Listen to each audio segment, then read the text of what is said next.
13 years ago, the city of Roseau flooded, leaving homes, businesses, and people devastated. Since then, several governing bodies have come together to get the city back to normal. Mary Keeler was in Roseau today as they celebrated a new beginning, and she joins us live in the studio with more. Mary? Thanks, Dennis. Well, today was about two things for the city of Roseau: to remember the tragedy they suffered and to move forward with the help of a nearly completed project designed to protect them from future floods.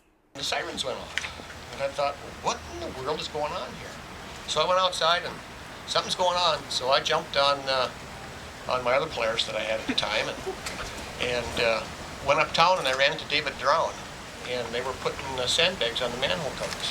Where people were on that summer day in 2002 is something many members of the Roseau community may never forget. Intense rainfall dumped a large amount of water into the area, which quickly drained into the Roseau River, leaving homes and businesses flooded with water. We got to this point because of city, state, and federal officials. In the fall of 2003, the city and the Roseau River Watershed District asked the U.S. Army Corps to test for possible solutions to prevent flooding damage like this in the future. And I didn't really, I'd been involved in these floods in the valley. I didn't really realize how much of a problem it potentially was here in Roseau until that flood hit. By 2009, a partnership was developed for a flood risk management project, which includes a 4.5-mile diversion channel that's designed to reduce flood stages by creating more places for excess water to go in the event of heavy rainfall. 1, 2, 3. Hey, nice job, nice job.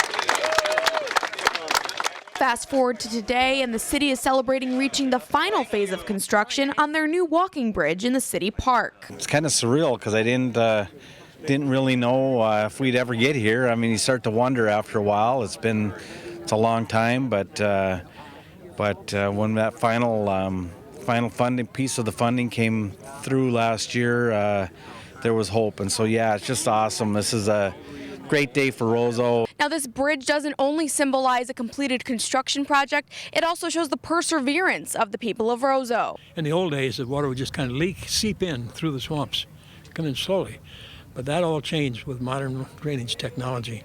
Robert has lived in Roseau for most of his life, and he too felt the effects of the flooding as he lives just a few minutes away from the river. Finally, the big crusher came, and everybody knew the easy days were over. We had to do something. The final piece of the project is being worked on right now with plans for walking trails, birding stations, and ATV trails. But for now, the city of Roseau is basking in the success of it all after so much devastation. It was a bad deal, and it touched everybody's lives, and it was definitely a life-changing experience. So to see this, to make sure that that doesn't happen again, is really the goal here. And the construction process did experience a few bumps along the way, but it didn't affect the outcome of the entire project. Funding was shared by the city, the state, and the federal government, as well as the Minnesota Department for Natural Resources. Reporting live in the studio, Mary Keeler, Lakeland News. Dennis?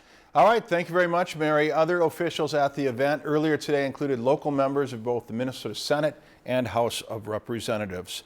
If you've enjoyed this segment of Lakeland News, please consider making a tax-deductible contribution to Lakeland Public Television.